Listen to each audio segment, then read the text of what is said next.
Okay, we have our model fully retopologized here using the StepBuild tool. First thing we're going to do is select our high poly and then hide unselect it. And then we're going to open up the material editor and we're just going to drop a grey material onto this, and then we can close it. Now we're going to go Object Properties, turn off the see-through, and now we're going to unhide our low poly. Right click on our low poly, hide unselected. You see we have a UV modifier on it. I've done a quick unwrap on it. I'm going to go down to Edible Poly now and sort the smoothing groups out. So let's select everything and clear the ones we got and set it to smoothing group 1. Okay, go back up to the unwrap modifier. That won't affect our unwrap because all we did was change the smoothing groups and not play around with the geometry. Now if our low poly selected and unhidden of our high poly, we're going to go render to texture, and in here we're going to click enable on projection mapping and click pick.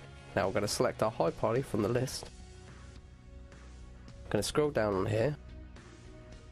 I'm going to click add. I'm going to click normal map. And we're going to save this out to desktop as a target file, 24-bit. Open up baked materials and put output into source because we don't want to bake the material.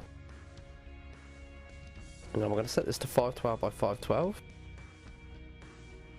And then we're going to select options in our projection modifier. Go to setup, enable global super sampler, close it and close it.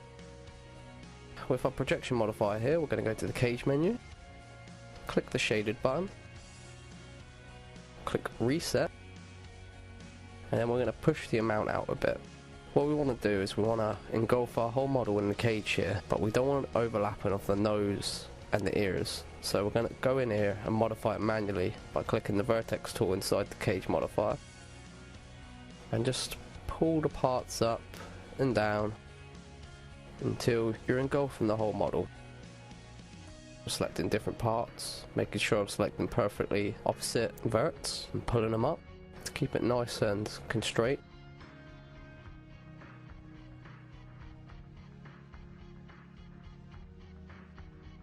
Let's move this one up.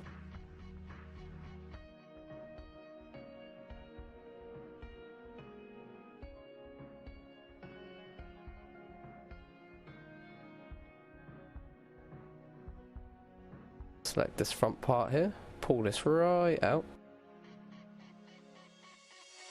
And we've got a vert here in the middle, so let's grab this part of the cage and pull this one out. I'll move it down a bit.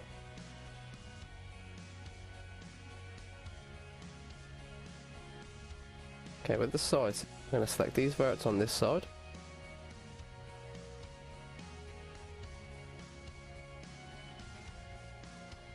And select the exact same verts on the opposite side.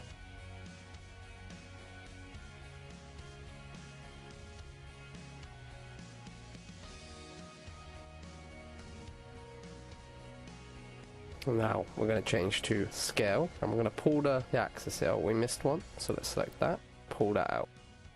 I'm going to speed up the video, but you get the idea of engulfing it, and I'm going to speed it up until the end of this process. Okay, we're just finishing off adjusting our cage here. Okay, now we're going to go back to our render the texture modifier, still with the low poly selected, and in here we're going to use existing map channels and make sure it's channel 1. Okay, we'll just check our settings quickly again. Got a normal map in here, output into source here, and then we're going to click render. Come up with this message, click continue, and here comes our normal maps. All these red spots here, these are bad. You don't want these. This means your cage is not covering the correct parts of the mesh. So what you want to do is you want to go back into your cage modifier, click the cage, and then just start scaling it out again on the parts that are missing. So we've got the top of the ears here, we're missing a part. So let's move this down a bit.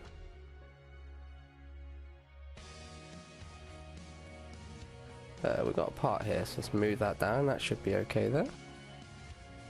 Okay, let's move this box around, and as you can see, we can start testing this. So we hit render again, continue, and overwrite files, and the red spot's gone.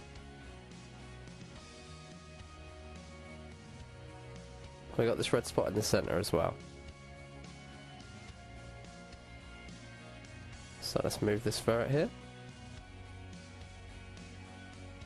and render again. Overwrite.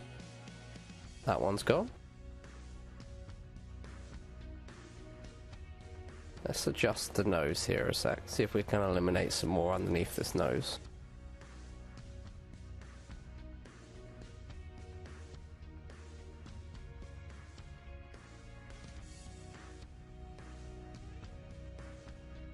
Okay, we've got a couple there.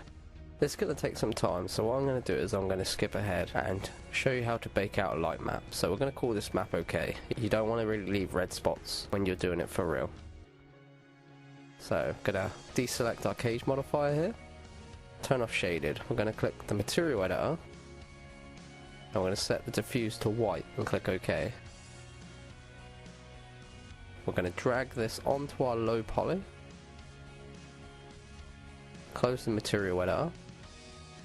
Now go to the create panel, go to lights, set it to standard, and then put a skylight in there. Now if we go to render, light tracer, tick active, and then tick it again, and then close it. Now we select our low poly again, and we'll turn cage on here just to check. And now we're going to do the settings again in here.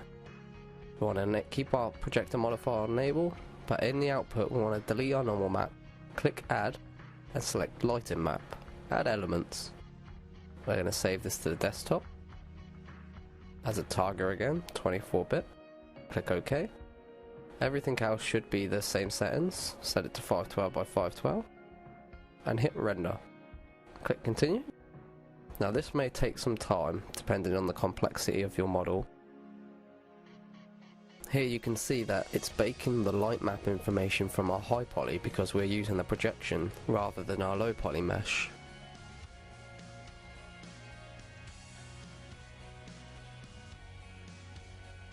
That's our light map done. So let's close this and close this. And now you're ready to put your textures in Photoshop.